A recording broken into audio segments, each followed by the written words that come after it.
आगे हैप्पी सावन पंची के तो जहिया से हमरा छोड़ देली हमहू भोला बाबा के जल ढारे छोड़ देली। अच्छा तो ये बात है। अच्छा एगो बात पूछियो। हाँ पूछो। बताइए ना। हाँ जरूर बताऊंगी। शिव शंकर भगवान की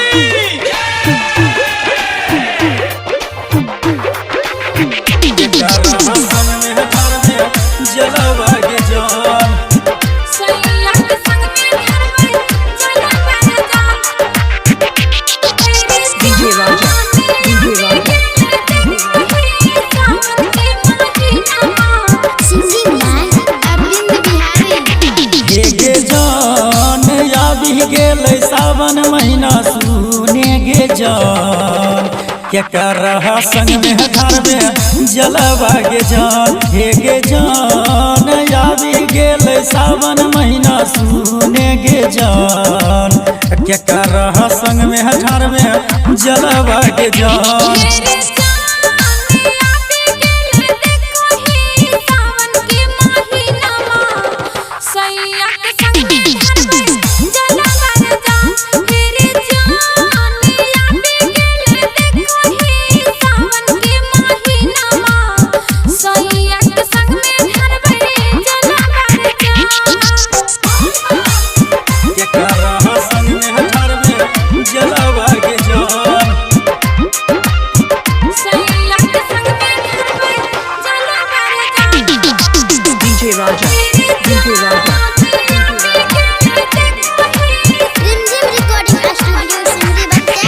हे गे जान कौन रंग के कंवर रहतो कौन रंग के पटिया कौन रंग के रहतो सरिया गे जान हे गे जान कौन रंग के कंवर रहतो कौन रंग के पटिया कौन रंग के रहतो सरिया गे जान।